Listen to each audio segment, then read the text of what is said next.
Hola a todos, mi nombre es José Manuel y en este vídeo os voy a explicar cómo calcular el dominio de una función cuando trabajamos con funciones exponenciales y logarítmicas.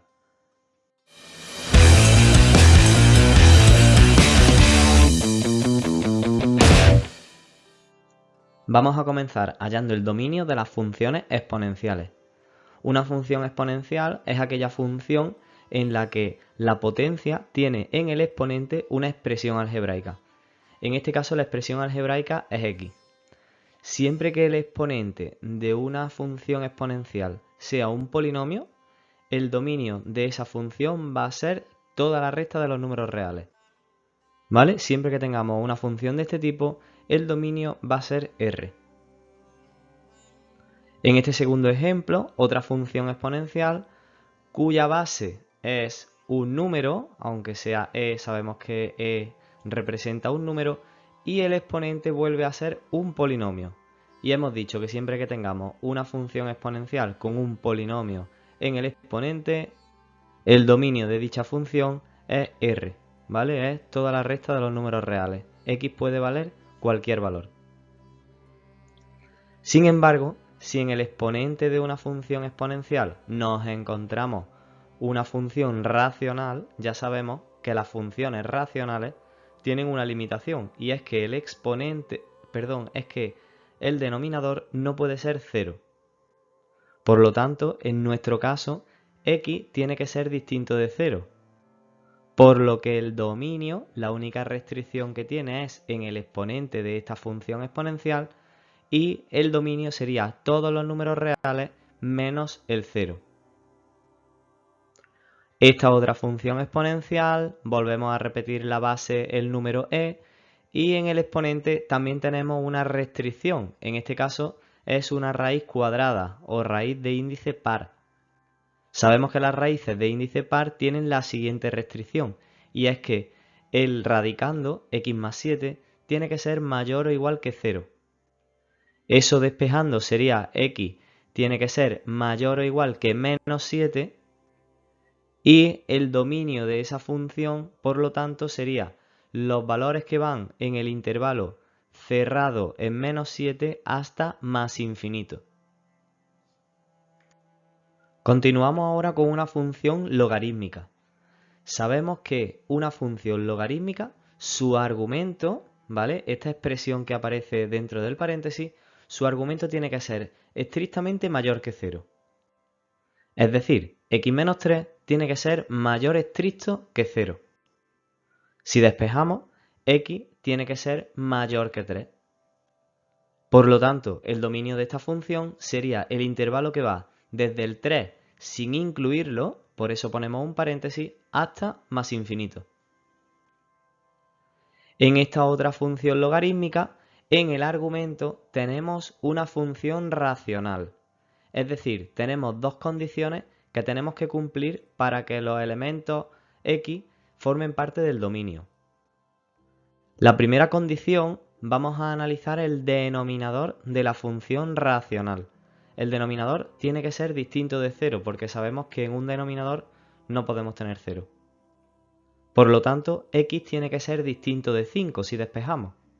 Ahí tenemos la primera condición. Vamos a analizar ahora la segunda condición. Hemos dicho que las funciones logarítmicas tienen que tener su argumento mayor estricto que 0. Y en este caso el argumento es menos 2 partido de x menos 5. Esto de aquí en realidad es una división. En el numerador siempre vamos a tener un número negativo y si quiero que el resultado de la división sea mayor que 0, en el denominador necesitaré otro número negativo. Es decir, este denominador tiene que ser negativo. Eso se traduce en decir que x menos 5, que es el denominador, tiene que ser negativo, es decir, más pequeño que 0. De esa inecuación, despejando, tenemos que x tiene que ser menor que 5. El dominio que cumple esta condición y esta condición sería que es el intervalo que va desde menos infinito hasta 5, puesto que los valores de x tienen que ser menores que 5. En este otro ejemplo tenemos una función logarítmica cuyo argumento es un polinomio de grado 2. La condición que tenemos que cumplir es que ese argumento, el polinomio de grado 2, sea mayor que 0. Como es una inecuación y es un polinomio de segundo grado, lo que tenemos que hacer es resolver otra vez la ecuación de segundo grado. La ecuación de segundo grado, si la resolvéis utilizando la fórmula general, tendréis que tiene estas dos soluciones, x igual a 2 y x igual a 3. Siempre que tenemos una inecuación de segundo grado, dividimos la recta real utilizando las dos soluciones de la ecuación de segundo grado, que son x igual a 2 y x igual a 3. Dividimos la recta real y evaluamos a la izquierda del 2, entre medias del 2 y el 3, y a la derecha del 3 evaluamos si la expresión es mayor que 0 o no. Como siempre, evaluamos esta expresión de aquí sustituyendo la x por un número que esté a la izquierda del 2. En este caso he cogido el 1. 1 al cuadrado menos 5 por 1 más 6, si hacéis las cuentas da 2, que es mayor que 0. Por lo tanto, este intervalo sí que nos viene bien para el dominio de la función logarítmica. En el centro, entre 2 y 3, no tenemos más remedio que coger un número decimal. He cogido el 2,5. Si hacéis las operaciones con la calculadora, veréis que la expresión evaluada en 2,5 da un número negativo, menos 0,25. Por lo tanto, el intervalo central no nos vale para el dominio de la función. Y por último, a la derecha del 3, he cogido en este caso el 5. Si evaluamos la expresión, nos da un número positivo de nuevo. Por lo tanto, este intervalo sí que nos vale para el dominio de la función logarítmica. Como siempre, no nos podemos olvidar de evaluar el 2 y el 3. Ya hemos evaluado los tres intervalos, pero ahora tenemos que evaluar el punto concreto. En el punto concreto, tanto en 2 como en 3, esta expresión me da 0. Y yo he dicho al principio que 0 no puede ser, porque el logaritmo de 0 no se puede calcular. Es por eso que esos dos puntos van a estar excluidos de nuestro dominio. Los pintamos en rojo y escribimos formalmente cuál es el dominio de la función logarítmica. El dominio de f de x es igual al intervalo que va desde menos infinito hasta 2 abierto, porque no está incluido, unión 3 abierto hasta más infinito.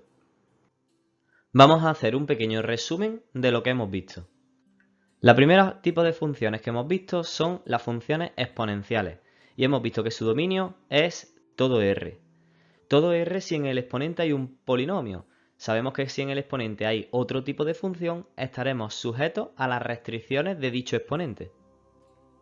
El segundo tipo de función que hemos visto, las funciones logarítmicas, sí que tienen una restricción, y es que su dominio serán los intervalos donde el argumento es mayor estricto que 0, ¿vale? Por supuesto, si ese argumento es otra función distinta a un polinomio, estaremos sujetos a las restricciones que tenga dicha función. Con esto terminamos los ejemplos para el cálculo del dominio de funciones exponenciales y logarítmicas. Si os ha gustado y habéis aprendido algo, no os olvidéis de suscribiros, darle a like y dejar un comentario. Nos vemos pronto.